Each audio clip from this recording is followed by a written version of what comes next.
बिस्मिल्लाहिर्रहमानिर्रहीम। टीम पैगाम सिंध की तरफ से अस्सलाम वालेकुम दोस्तों। जीके की वीडियो नंबर 6 की सीरीज़ में आज हम पढ़ेंगे the most important boundary lines of the world. दुनिया की जो अहम बाउंड्री लाइंस हैं जिनके ख़ास नाम रखे हुए हैं उनके बारे में हम पढ़ेंगे, जिनकी जियोग्राफिकली, स्ट्रेटजिकली, इंटरनेशनली बहुत ज़्यादा इम्पोर्टेंस है और नाम अक्सर मीडिया में उनके आते रहते हैं। तो चलें हम शुरू करते हैं। First is the 17th parallel. This is the line between north and south Vietnam. ये दोस्तों जो लाइन है ये बेसिकली नॉर्थ और साउथ वियतनाम के दरमियान है, जो वियतनामीज़ वार के बाद उनको डिस्ट्रीब्यूट करती है। ये मैप में आप उसको देख सकते हैं। The next is the 38th parallel. It is the line between north and south Korea. This is before the Korean war. You can see in the map on the upper side this is North Korea, while on the lower side you can see South Korea, and there is a line between them which is called 38th parallel. So next is 49th parallel.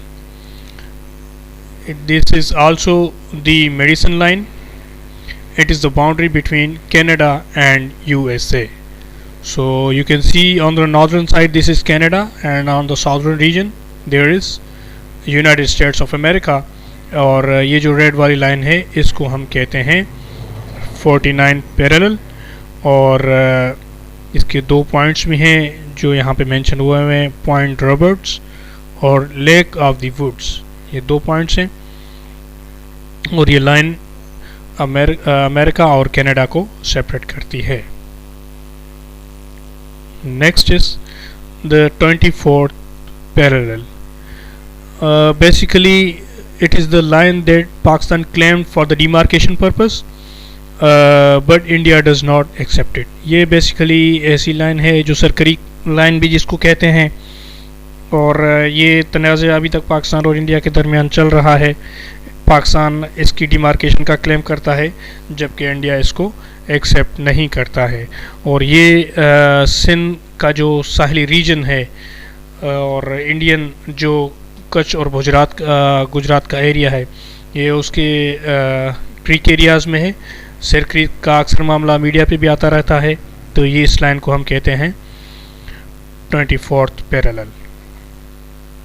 Next is the Siegfried line. The Siegfried line it is the boundary between the France and Germany. इस line में आपको red line जो नज़र आ रही है ये Siegfried line है।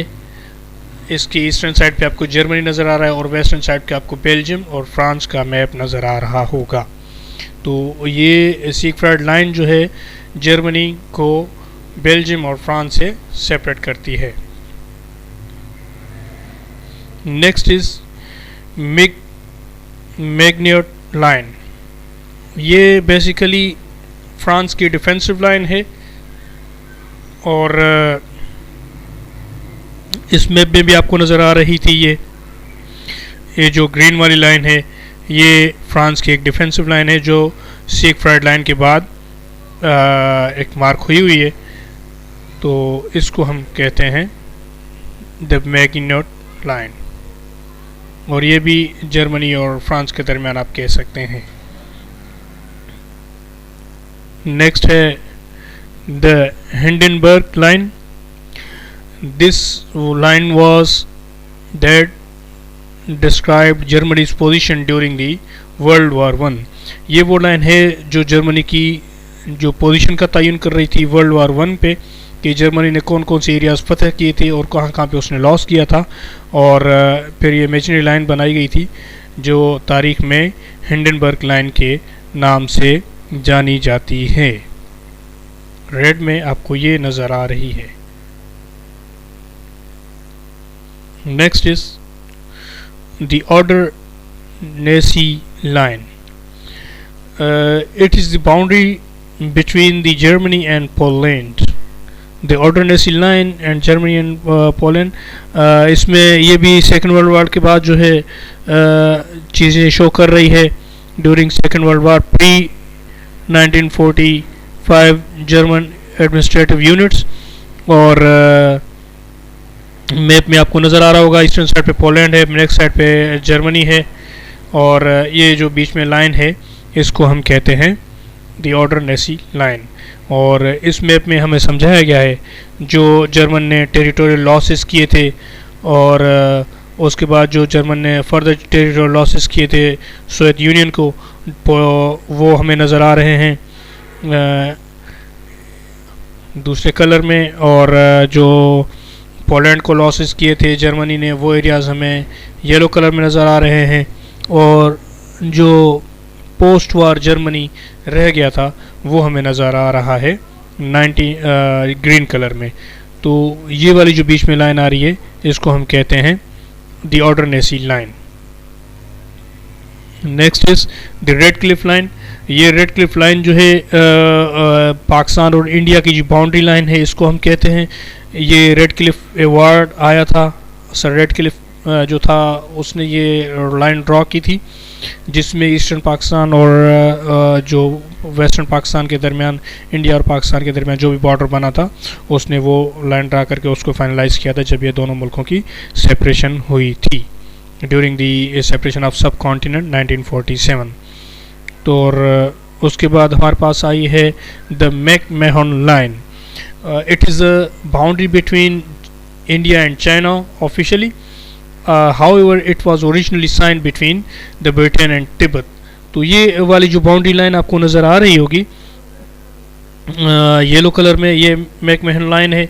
इसके नॉर्दर्न साइड पे चाइना है और इसके जो साउदर्न साइड पे है इंडिया का अरुणाचल प्रदेश जो है आपको रियासत नज़र आ रही होगी. तो ये लाइन बेसिकली ब्रिटेन के दौर में ही ड्रा हुई थी और अभी ये चाइना और इंडिया का बॉर्डर कहलाता है. Next is the Hindenburg line.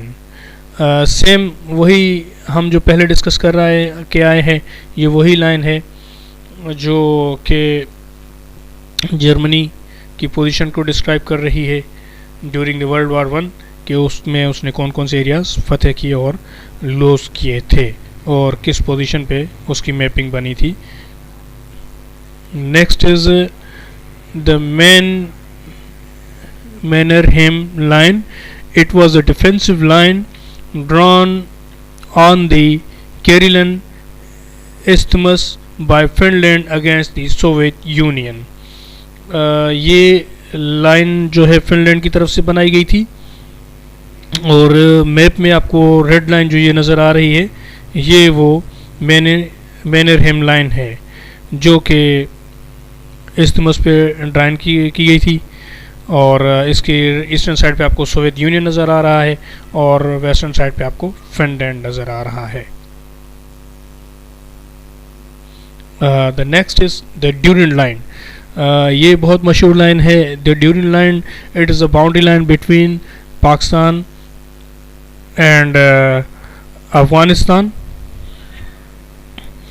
और ये जो है ड्रा हुई थी between British India and Afghanistan. तो ये हमें नज़र आ रही है. ये 1893 में इसको ड्रा किया गया था जो कि पाकिस्तान और अफगानिस्तान की बाउंड्री को बना रही है. Next is the line of control LOC. इसका भी जिक्र आप अक्सर नेशनल और इंटरनेशनल मीडिया में सुनते आ रहे होंगे. उसकी अक्सर खिलाफ वर्जियाँ होती रहती हैं, मिलिट्री क्लैशेस होते रहते हैं पाकिस्तान और इंडिया के दरमियान. तो this is the military control line between India and Pakistan in the state of Jammu and Kashmir. तो जम्मू एंड कश्मीर के दरमियान जो लाइन है पाकिस्तान और इंडिया के दरमियान उसको हम LOC कहते हैं, लाइन ऑफ कंट्रोल. और इसमें आप देख सकते हैं ये नज़र आ रहा है हमें जो रेड वाली लाइन है इसको हम कहते हैं LOC. और इसके बाद हमारी आती है the line of actual control LAC. It is the effective line between the India and China in the region of Kashmir. तो ये कश्मीर रीजन में जो तीसरी लाइन आ रही है वो है LAC, ये आपको नज़र आ रही होगी। अक्साई चिन एक रीजन है इस जो चाइना के अंडर कंट्रोल है, और दौलत बेग, ओल्डी, लया, लद्दाख, ये जो एरियाज रीजन हैं और जम्मू कश्मीर के, ये इंडियन ऑक्यूपाइड हैं, और इनके दरमियान ये जो लाइन बन रही है इसको हम कहते हैं LAC। तो दोस्तों ये आज हमने जो इम्पोर्टेंट बाउंड्री लाइंस थी इनके बारे में पढ़ा है। ये दुनिया में बहुत इम्पोर्टेंट है और जीके के हवाले से एक बहुत अहम क्वेश्चंस है कि कौन सी लाइन किस मुल्क के दरमियान ड्रा हुई है, उस लाइन का नाम बताएं। तो ये 8-10 लाइन थी जिनकी जोग्राफिकली स्ट्रेटेजिकली बहुत इंपॉर्टेंस है। तो हमने आज इस पे भी लेक्चर प्रोग्राम बना लिया है। तो नेक्स्ट हम मज़ीद इसी तरह जीके सीरीज़ के वीडियो नंबर 7 में आपके साथ होंगे, और इसी तरह के जो भी इम्पोर्टेंट टॉपिक होगा एक सीरीज़ वाइज उसको हम कंटिन्यू करेंगे। और हमारे साथ रहिए, हमारे चैनल को सब्सक्राइब और लाइक करें और बेल आइकन को प्रेस करें, हमारे साथ रहिए। बहुत शुक्रिया आपका। अल्लाह हाफिज़।